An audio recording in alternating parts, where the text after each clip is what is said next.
I hate love అనే టైటిల్తో ఉన్న సినిమా ఒకటి ఈటీవీలో స్ట్రీమ్ అవుతుంది. ఈ సినిమా ఎలా ఉందో ఈ వీడియోలో తెలుసుకుందాం. ఈ లోపల వీడియోని అయితే లైక్ చేసి ఛానల్ని సబ్స్క్రైబ్ చేసుకోకుండా చూస్తున్నట్టయితే సబ్స్క్రైబ్ కూడా చేసుకోండి. ఈ సినిమా అంతా చూసాక నాకైతే అంత బాగా అనిపించలేదు. ఈ సినిమా స్టోరీ ఏంటంటే విలేజ్లో ఉండే హీరో హీరోయిన్లు ప్రేమించుకుంటారు. వాళ్ళ లవ్కి ఇంట్లో ప్రాబ్లం వస్తుంది. తర్వాత ఏమైంది అనేది సినిమా. ఈ లైన్ చాలా సింపుల్గా రొటీన్గా ఉంది.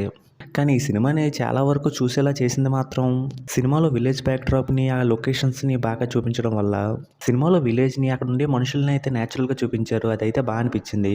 ఈ సినిమాలో హీరో క్యారెక్టరైజేషన్ విషయానికి వస్తే అతనికి లవ్ అంటే అస్సలు ఇష్టం ఉండదు.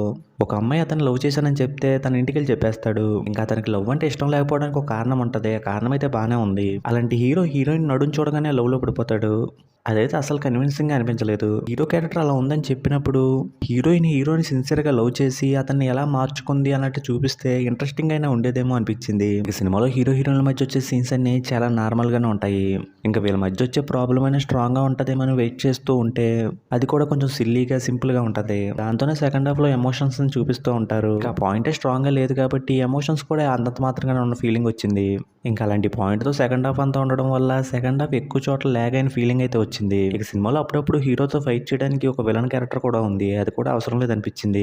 ఇంకా ఇలాంటి సింపుల్ లవ్ స్టోరీని చెప్పాలనుకున్నప్పుడు 2 గంటల లోపే సినిమాను ముగించేసి ఉంటే బాగుండేది. సినిమా 2 గంటలకు పైగా లెంత్ ఉంది. ఈ సినిమాలో కనిపించిన యాక్టర్స్ అందరూ వాళ్ళ రోల్స్ తగ్గట్టుగా బాగానే చేశారు. అలాగే సినిమాలో సాంగ్స్ బ్యాక్గ్రౌండ్స్ కూడా అయితే పర్వాలేదు అనిపించాయి. ఫైనల్గా ఈ సినిమాని చూడాలనుకునే వాళ్ళు హీరో హీరోయిన్లు ప్రేమించుకుంటారు. వాళ్ళకి చిన్న ప్రాబ్లం వస్తే దాంతో ఎమోషన్ అవుతారు అనే సింపుల్ పాయింట్ని న్యాచురల్గా అనిపించే విలేజ్ బ్యాక్డ్రాప్లో చూపిస్తారు.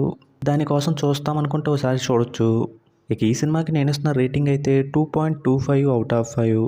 ఇక వీడియోని క్లోజ్ చేసే ముందు అయితే వీడియోని లైక్ చేసి ఛానల్ని సబ్స్క్రైబ్ చేసుకోకుండా చూస్తున్నట్టయితే సబ్స్క్రైబ్ కూడా చేసుకోండి.